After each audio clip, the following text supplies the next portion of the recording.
Maraming mga tao sa ating mundo ang mas pinipiling maging mapag-isa. Sabi kasi nila, mas lalo silang nakukomportable kapag wala silang kasama sa buhay. Pero paano kung magising ka isang araw na mag-isa ka na lang sa mundo? Wala ang pamilya, wala ang kamag-anak. At ang pinakamasaklap ay nasa gitna ka ng dagat. Hahayaan mo na lamang bang lamunin ka ng dagat o lalaban ka para mabuhay? Yan ang kwento ng isa sa ating letter sender na naibahagi dito sa ating channel. At akong muli si Mr. Dagit upang ikwento ang mga kakaibang kwento ng buhay, pag-asa at inspirasyon.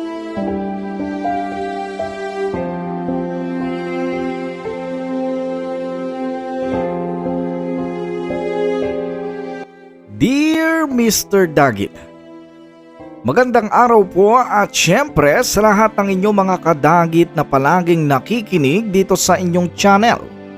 Maraming salamat po dahil napili nyo ang aking storya. Pero bago po nating simulan ang aking kwento, gusto ko lamang pong ikwento sa inyo na isa po akong solid supporters at listener ng inyong programa.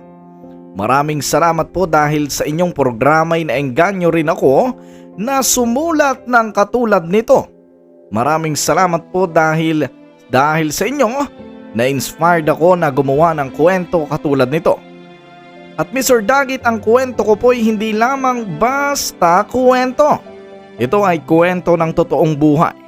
Totoong buhay na nangyari sa akin. Magandang araw po Mr. Dagit at syempre gusto ko pong magpakilala.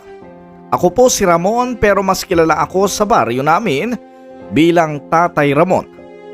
Hindi ko po alam kung bakit ako napiling sumulat sa liham na ito. Siguro'y dahil matagal ko nang kinikimkim ang bigat sa dibdib ko. At siguro panahon na para malaman ng iba, lalo na mga tulad kong minsan ang naging bulag sa mga bagay na dapat sana'y minahal ko noon pa. Mr. Dagit, kung may isang bagay na pinagsisisihan ko sa aking buhay, iyon ay ang hindi ko pagrespeto sa kalikasan. Hindi ko nakita ang halaga nito. Hanggang sa isang araw, ako mismo ang tinuruan ng dagat. Sa paraang hindi ko makakalimutan. Lumaki ako sa isang maliit na baryo sa tabing dagat. Isang simpleng mangingisda, walang pinag-aralan. Walang ibang alam kundi ang sumakay sa bangka, maghagis ng lambat at umuwi na may huling isda. Oh, Ramon, huwag mong kalimutang alagaan lagi ang dagat dahil alam mo namang yan ang bumubuhay sa atin. Yan lagi yung sinasabi mo asawa ko. Alam mo nakakatawa ka rin no? Patawa ka palagi. Bakit ko naman naalagaan yung dagat? Ano yan, pet? Ano yan, aso? Kalukuhan ang pagmamahal sa dagat. Yan ang tanda mo palagi. Lagi kong tinatawanan ang mga sinasabi sa akin ng aking asawa. Hay nako, lagi na lang yan ang sinasagot mo sa akin. Totoo naman dapat minamahal mo ang dagat. Dahil yan ang nagbibigay ng kabuhayan sa atin. Kung wala yan, isipin mo na lang kung saan tayo lilimutin. Isa ka lang mangingisda, Ramon. At sana naman, mahalin mo kung saan ka kumukuha nito. Alam mo, hindi ako dapat magpasalamat kung kumukuha ako sa dagat at lalong hindi ko dapat alagaan yung dagat. Sabi ko nga sa'yo, ang dagat ay hindi parang hayop na inaalagaan, hindi yung pet. Kaya, pwede ba? Tigilan mo mga delusyonal mo. Hindi totoo ang sinasabi mong alagaan yung dagat para may makuha ko. Kasi pinaghihirapan ko lahat ng kinukuha ko. At ni minsan, hindi ako nagmakaawa sa dagat para bigyan ako ng isda. Yun lang. Doon ay habang nag-uusap kami, hawak-hawak ko ang isang sigarilyo.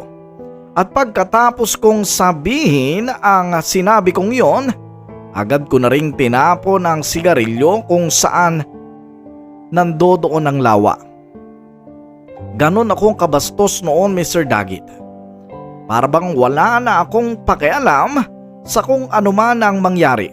Basta ang sa akin lang, magawa ko ang gusto ko. Hindi lang yon, Mr. Dagit. Kung ano-anong basura ang tinatapon ko sa dagat. Plastic, lata, lumang lambat at kung minsan mga bagay. Minsan niya pati tirang pagkain kahit may kasamang plastic ay diretso ko na lang na inahahagis. Uy bro, ano bang ginagawa mo? Mamaya, umunti yung mga isda dyan dahil malalason dyan sa tinatapon mo. Tingnan mo naman yung ginagawa mo sa karagatan, no? Tingnan mo, kulay itim na yung tubig. Ay nako pre, alam mo, kaparehas ka nung asawa ko eh. Lagi na lang kayong ganyan. Bakit ba kayo nag-aalala sa lechya na dagat na yan, ha? Eh pre, ang sinasabi ko lang naman sa'yo, huwag ka magtapon sa dagat. Kasi pwedeng makuntami na yung mga isda. Tingnan mo, kulay itim na yung dagat dahil sa'yo. Hay nako, kapag hindi mo tinigil yan, dudumi tong dagat natin. Baka wala nang pumunta dito pagtagal. Wala akong pakialam sa sasabihin mo. Sa kayang tinapon ko, pakain lang yan sa isda. Magpasalamat pa nga sila dahil ginagawa ko yan. Sa lahat ng mga nagsasabi sa akin, Mr. Dagit, ay tanging ang sinasabi ko sa kanila ay pagtawa at pang-iinsulto sa kanila. Hindi ko iniisip kung ano man ang sinasabi nila. Basta't ang sa akin, naninindigan akong tama ang ginagawa ko. Habang unti-unting nasisira ang mundong ginagalawan ko, patuloy pa rin ako sa bagay na ginagawa ko. Hanggang isang gabi, habang kumakain kami ni Nena. Oh, mahal. Napansin ko parang paunti na ng paunti yung huli mo. Nag-aalala na ako. Ay nako mahal. Alam mo, normal lang naman na paunti ng paunti yung nahuhuli sa dagat. Seasonal talaga yung mga isda at hindi palaging marami yung huli. Kaya, hay nako, hindi pa ba tayo nasanay? Huwag ka na mag-alala dyan. Ayos lang yan at normal lang yan. Mahal, huwag mo sanang sasamain. Pero, hindi kaya dahil nagtatapon tayo ng mga basura sa dagat. Kaya siguro nagtatampo na yung dagat. Umuunti na yung huli. Nagtatampo? Ano yan, may puso? Ano yan, may damdamin? Patawa talaga kayo eh, no? Alam nyo, lahat na lang na naisip nyo sa dagat sinasabi ninyo. Ni minsan hindi ko nga naisip na nagtatampo yung dagat eh. Sa tagal-tagal ko ng mangingisda, hindi ko pa naisip yan. Hay, tigil-tigilan nyo yung mga pagiging delusyonal nyo at pagiging maawain nyo. Kahit dagat hindi makaligtas sa inyo eh. Nasisira na ba kayo ng bait? Baka mamaya mahal, ipakonsulta na kita sa ospital ha? Mahal, sinasabi ko lang naman eh. Ay nako, tumigil ka na. Kumain na tayo. Mr. Dagit, hindi ko rin mawari kung bakit ako ganun noon. Ramdam ko ang lungkot sa mata ng asawa ko nang sabihin ko at barahin ko lahat ng sinabi niya. Mr. Dagit, kung pwede ko lang balikan ang araw na yon, pinili kong makinig. Pinili kong huminto pero hindi ko ginawa. Hanggang sa dumating ang araw na magbabago sa lahat. Madaling araw yon, tahimik ang paligid, ang dagat ay parang salamin sa kinis. Uy, maganda nga yung mga isda. Perfect day para sa isang perfect fishing. Sabi ko sa sarili ko. Sumakay naman ako sa luma kong bangka. Bit-bit ang lambat at syempre, ilang piraso ng pagkain na nakabalot sa plastic. Habang nasa gitna ako ng dagat ay naramdaman ko ng parang may kakaiba sa alon. Tahimik pero parang may binabalak. Pero hindi ko pinansin yun. Naghagis ako ng lambat at naghintay. Ilang oras ang lumipas, wala akong huli. Kahit isa. Oh, anong nangyari? Bakit wala man lang akong huli? Ang tagal nakababad ng lambat ko ah. Teka lang, isa pa. Bulong ko. Pero habang ginagawa ko yon, may kakaibang pakiramdam na naramdaman ko sa bangka ko. Biglang naramdaman ko ang pag-alog ng bangka. Oh, ano to? Ano nangyayari? Lumakas ang makina pero may kakaibang tunog sa propeller. Para bang nawawasak ang aking bangka. Parang may sumabit sa propeller ko. At nang silipin ko yon, isang basura ang sumingit sa aking propeller ng bangka na naging dahilan para ito ay masira. Naku po, hindi maganda to. Agad akong tumayo. Sinilip ko ang likod ng bangka at doon ko nakitang meron niyang isang makapal na kumpol ng plastik ang nakapulupot sa propeller ng bangka ko. Hindi lang basta plastic, Mr. Dagit, kundi halo-halong basura. Mga supot, lata, piraso ng lambat at kung ano-ano pa. Sa mga bagay na yun, Mr. Dagit, doon ko na napagtandong hindi na talaga pwede. Baka hindi na po pwedeng paandarin pa ang bangka. Sinubukan kong tanggalin yon pero habang ginagawa ko yon, lalo lang sumabit. Hanggang sa tuluyang tumigil ang makina. Naku po, lagot na ako nito. Namatay na yung makina. Paano ako makakauwi nito? Gitna pa naman to ng dagat. Napamura na lang ako, Mr. Dagit, dahil sa sobrang kaba. Sinubukan kong paandarin ulit pero wala talaga. Walang nangyari. At doon ko unang naramdaman na ang takot. Unti-unting lumakas ang hangin, ang dating kalmadong dagat naging magaspang. Ang maliit kong bangka nagsimulang umalon. Naku po, hindi to pwede. Tulong! May tao ba dyan? Tulungan niyo ako! Nandito ako sa gitna ng dagat! Sumisigaw ako ng tulong noon pero walang sagot. Dahil ang alam kong malayo ako sa nayon. Ang hampas ng alon noon, Mr. Dagit, ay talagang malakas. Sa buong buhay ko siguro bilang mangingisda, ngayon lang po ako natakot ng ganito. Hindi dahil sa bagyo, kundi dahil alam kong ako ang may kasalanan kung bakit ako napunta sa sitwasyong ito. Habang inaanod ang bangka ko, napaluhod na lang ako at sa unang pagkakataon ay nanalangin. Diyos ko, kung may nakakarinig man sa akin, tulungan niyo po ako. Ayoko dito. Hindi ko po alam kung makakauwi pa ako pero sana po tulungan niyo ako. Hindi ko alam kung makikita ko pa si Nena. Baka dito na ako mamatay sa gitna ng dagat. At doon sa gitna ng dagat, kasama ang mga basurang ako mismo ang nagtapon, unti-unti akong nilamon ng dilim. Hindi ko na alam kung gaanong katagal akong nawala ng malay. Pero nang magising ako, Mr. Dagit, hindi siguro kayo maniniwala. Iba na kasi ang paligid. Nawalan lang ako ng malay sandali pero pagmulat ko, mainit na ang sikat ng araw. May narinig akong kakaibang tunog. Parang hangin na humahaplos sa mga dahon. Dahan-dahan akong iminulat ang mata ko. At ang unang bagay na nakita ko ay hindi dagat, hindi bangka, hindi baryo, kundi isang isla. Isang isla na hindi ko pa nakita kahit kailan. Teka lang, nasan ako? Mahina kong tanong sa sarili ko. Sinubukan kong tumayo pero nangatog kasi ang tuhod ko. At habang pinagmamasdan ko ang paligid, may napansin akong kakaiba. May mga bakas ng paa sa buhangin. Pero hindi ordinaryo. Parang may kakaibang hugis. At bago pa ako makapag-isip, may narinig akong boses. Mahina pero malinaw. Hoy, hindi ka tiga rito. Dahan-dahan akong lumingon. At ang nakita ko ang magbabago pala sa buhay at pananaw ko. Mr. Dagit at Kadagit, hindi ko alam kung paano ko ipapaliwanag ang nakita ko noon. Pero siguro ako na merong isang bagay na totoo sa mga nakita ko.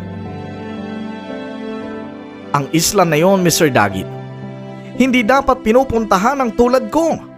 At ang mga taong naroon, hindi ordinaryo. Nakatayo ako noon sa buhangina. Pagod, gutom at sobrang takot na takot.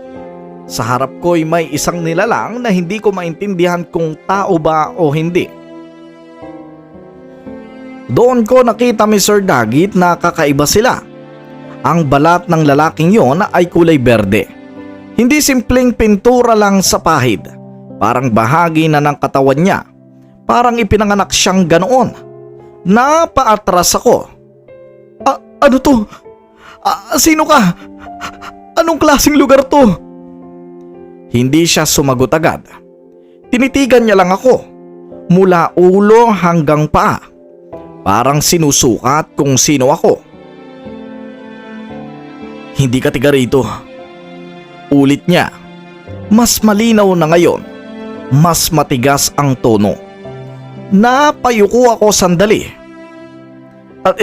Alam kong hindi ako taga rito. Napadpad lang ako dito dahil nagising ako, nandito na ako. Ako nga pala si Ramon. Mangingisda. Naanod lang talaga ako dito. Wala akong hangaring masama sa inyo. Napalunok ako habang nagpapaliwanag. Sinabi ko sa kanya na hindi ko sinasadyang mapunta doon. Pero kapalit noon ay tahimik siya. Pero ramdam kong hindi siya nagtitiwala. Biglang may mga yabag sa likod niya. At isa-isang lumabas ang mas marami pa nilang kasama.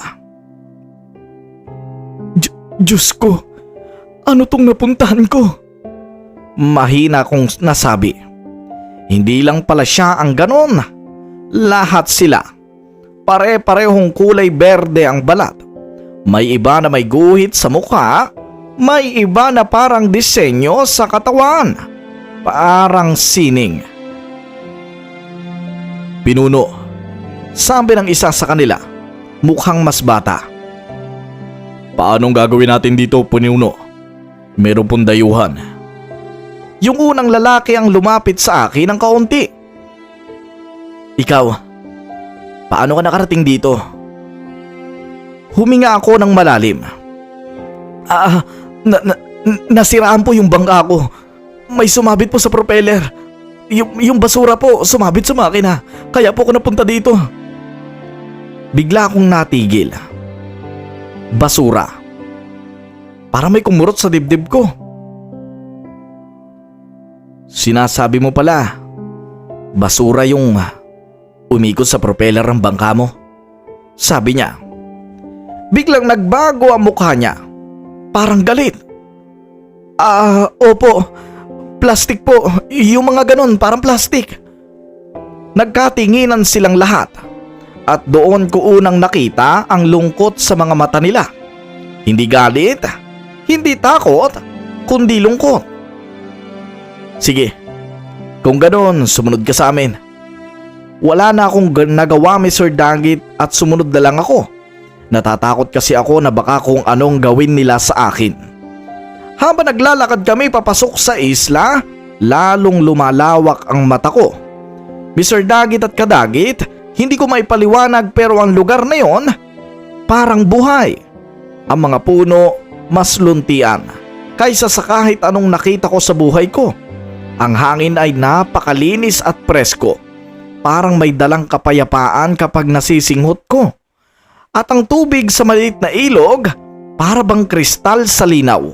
At ang mga tao, kahit kakaiba ang itsura nila, ramdam kong may respeto sila sa bawat isa. Sa bawat bagay sa paligid nila. May batang tumatakbo sa tabi ko. Ngumiti siya pero napansin ko may hawak siyang maliit na dahon. At dahan-dahan niya itong ibinalik sa lupa. Bakit po ginawa yun? Tanong ko. Tumingin siya sa akin. Bata, tinatanong kita. Bakit mo itinapon yung dahon doon? Napatahimik ako. Simple lang ang tanong ko. Pero parang sinaksak ang puso ko sa naging sagot niya. Ang lahat ng bagay sa mundo, hindi natin pag-aari. Kailangan nating ibalik sa kalikasan. Sa sinabi niyang yon ay para ba akong napatulala. At doon, Mr. Dagit, habang naglalakad kami, dinala nila ako sa gitna ng isla. Parang may malaking puno doon. Napakalaki noon, Mr. Dagit. Parang sentro ng buong lugar. Dito ka muna, sabi ng pinuno. Umupo ako at pagod na pagod. Maya-maya ay may isang matandang babae ang lumapit.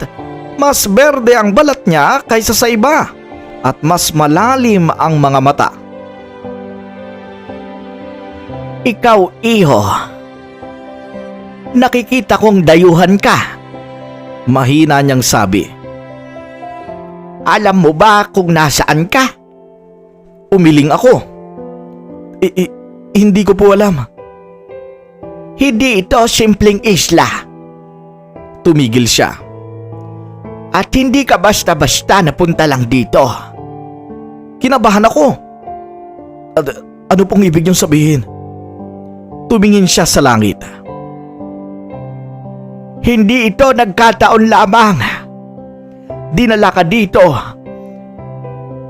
Dinadala dito ang mga taong kailangan matuto. Parang may malamig na tubig na ibinuhos sa akin. Matuto? Anong ibig mong sabihin? Dahan-dahan siyang tumingin sa akin. Tama ka. Matuto.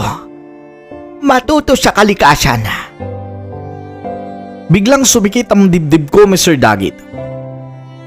Teka lang, hindi naman ako masamang tao eh. Bakit kailangan ko matuto? Depensa ko. Hindi siya sumagot. Sa halip ay tumayo siya. At yon ang problema sa'yo. Naiwan akong nakaupo. Tahimik at naguguluhan. Kinagabihan ay pinakain nila ako.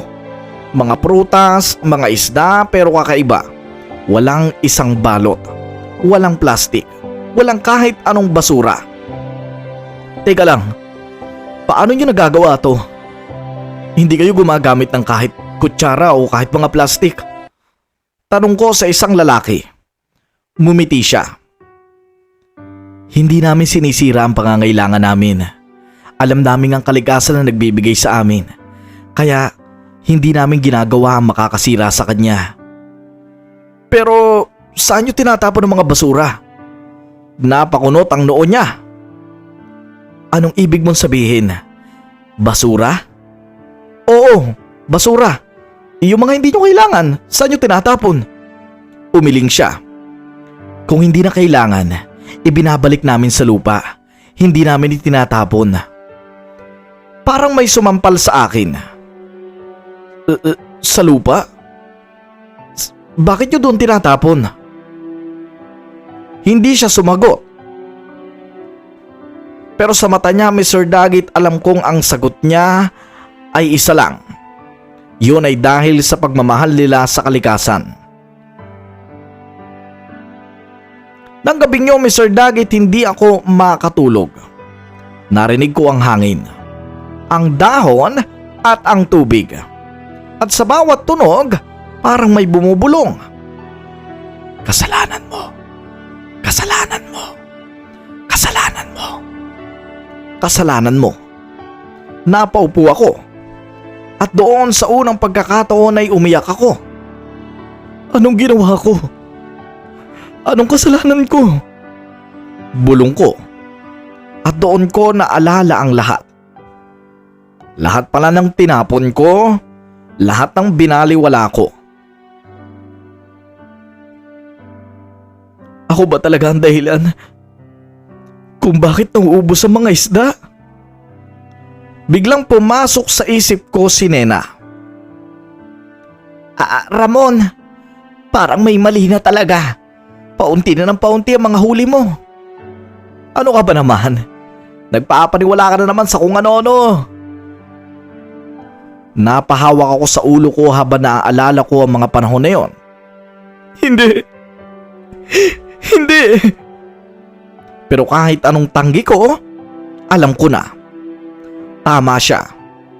Mr. Dagit at Kadagit, sa isla na yon walang sumisigaw. Walang naninisi pero bawat galaw nila, bawat salita nila, parang salamin. na ipinapakita kung gaano ako naging pabaya. At doon nagsimula ang pagbabago. Hindi dahil pinilit ko, kundi dahil sa unang pagkakataong nakita ko kung paano mahalin ang mundong matagal ko nang sinasaktan. Kinabukasan ng aking paggising, ginising ako ng isang batang lalaki na kulay berde ang balat. "Bumangon ka," sabi niya.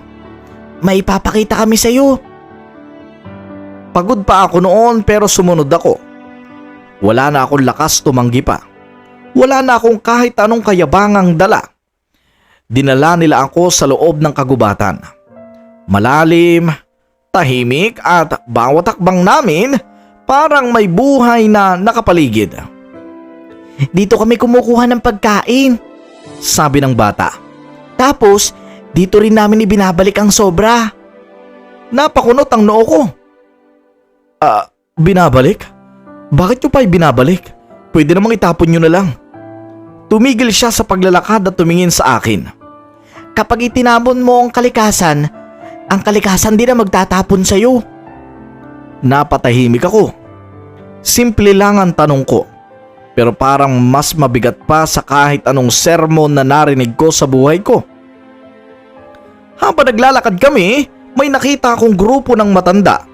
Nakaupo sila sa paligid ng isang malaking puno. Ang ginagawa nila noon, Mr. Dagit, ay parang nagdadasal sila sa Diyos na kilala nila. "Pinuno," sabi ng matandang kasama niya. "Nawa po'y bigyan nyo kami ng mga biyaya na galing sa kalikasan. At ikaw, Iho Ramon, siya ang pinuno. Siya ang magtuturo sa iyo." Lumapit ako. Nanginginig ang tuhod ko. Ang matandang babae na nakita ko noong unang gabi, naroon siya. "Ramon," sabi niya, "handa ka na bang makita ang ginagawa mo?" Kinabahan ako. Anong ibig niyong sabihin?" Tumayo siya at itinuro ang paligid. "Bago ka napunta dito, may mga katulad mo na rin kaming nakita. Lahat sila may iisang kwento. Hindi nila inalagaan ng dagat. Hindi nila pinansin ang lupa. Hindi nila inisip ang hangin." Huminto siya at tumingin sa akin ng diretso. "At ngayon, dumaranas sila ng kapalit." Napayuko ako. Bigla kong naalala ang lahat ng itinapon ko. Mga plastik, lata, basura at sigarilyo. Parang biglang bumalik lahat sa ulo ko. Hindi ko alam. Akala ko wala namang epekto yun. Biglang tumawa ang isang matandang lalaki sa gilid. Pero hindi masaya ang tawa niya. "Yan ang lahat ng sabi bago sila napunta dito at sinira ang kalikasan.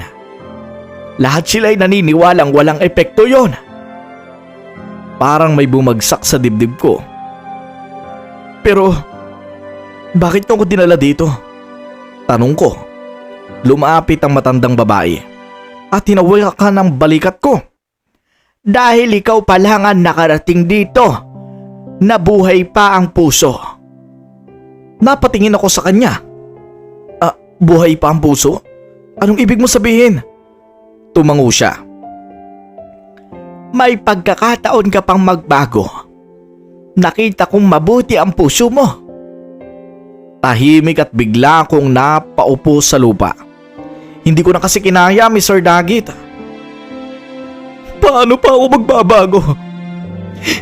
Tignan niyo ako. Mangingisda lang ako. Paano ko itutuwid ang lahat ng pagkakamali ko? Turuan niyo ako.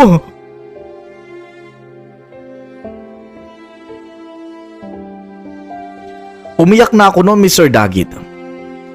Hindi ko na talaga kasi kinaya at sobrang nakukonsensya ako sa nagawa ko.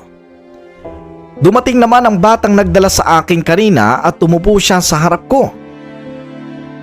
"Alam mo ba kung bakit birthday kami?" tanong niya. Umiiling naman ako. "Kasi kami ang simbolo ng kalikasan. Inaalagaan kami ng kalikasan. Hindi kami hiwalay sa mundo. Magkakonekta kami. Kasama kami nito. Tumingin siya sa lupa. Pero kayo, hiwalay kayo. Kung kaparehas namin kayo, siguro mas maganda ang mundong ginagalawan nyo. Tingnan nyo ang mundong ginagalawan nyo dahil pinapabayaan nyo. Napakarumi ng dagat. Napakahina ng nakukuha nyong isda dahil yan sa mga ginagawa nyo. Doon ay umiyak lang ako ng umiyak. Humingi ako ng tawad sa kanila. Habang isa-isa naman silang ngumiti. At doon ko napagtanto, Mr. Dagit, na napatawad na nila ako. Ipinangako ko sa kanila na simula ngayon, hindi na ako ang Ramon na tulad noon. Hindi na ako ang Ramon na dating pinapabayaan ng kalikasan.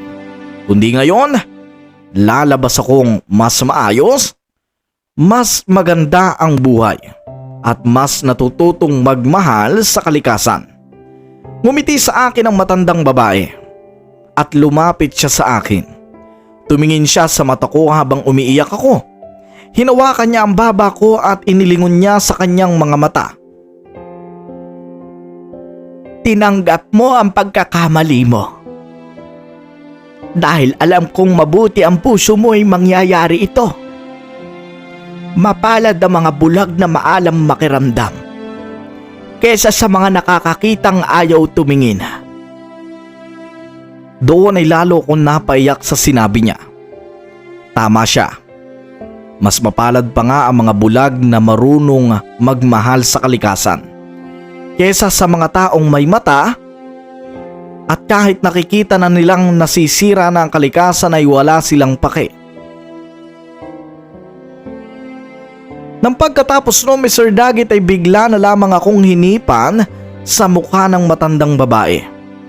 At sa pag-iihip niya sa mukha ko, doon na ako biglang nawala ng malay. At sa paggising ko, nagkakagulo na sa pangpang. Gisingin niyo!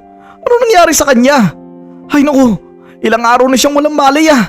Mabuti na lamang at nagising na siya. Kaya nga, ano ba nangyari sa iyo, pre? Ang tagal mong tulog. Nasaan ako? Anong nasan ka? Nakita ka namin sa gitna ng dagat. Natutulog ka sa bangka. Sira yung bangka mo kaya dinala ka namin dito sa pangpang. Ang pinagtataka namin, hindi ka pa rin nagigising hanggang ngayon. Kaya mabuti na lamang nagising ka na. Doon ay habang nagsasalita sila ay napatulala na lang ako.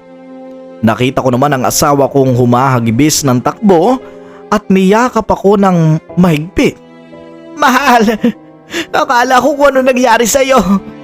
Diyos ko, hindi ko kakayanin. Akala ko hindi ka na magigising. Nakatulala lamang ako noon habang niyayakap niya ako.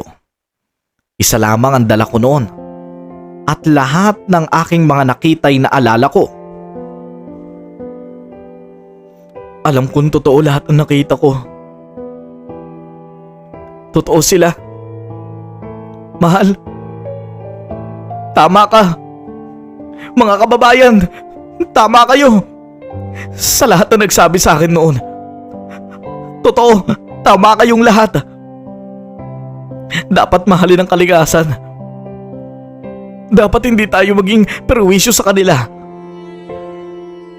Mas mapalad ang mga bulag na marunong makiramdam kaysa sa mga taong nakakakitang ayaw tumingin. Salamat po. Natutuwa ko ngayon. Natutuwa ko magmahal sa kalikasan. Patawarin niyo ako. Mahal, pinapatawad na kita at pinapatawad ka na namin. Alam naming totoo ang mga sinasabi mo at naniniwala kaming magbabago ka pa. Mabuti na lamang at ngayon natuto ka na. Pagkatapos ng araw na yon, Mr. Dagit, doon na unti-unting nagbago ang buhay ko. Lalo na ang pakikitungo ko sa dagat. Ang ginawa ko noon, Mr. Dagit, ay tinipon-tipon ko lahat ng kaibigan ko upang linisin ang dagat. At habang nililinis ko yon, napangiti na lamang ako sa langit.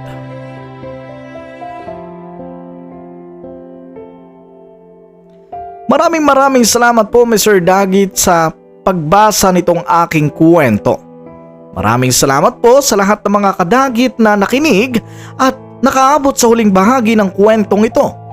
Siyempre, kung hindi ka pa nagsusubscribe ay baka naman mag-subscribe ka na. At siyempre, i-like ang video ito dahil yon ang napaka-importante. Mag-comment at aking niyang babasahin at pupusuan.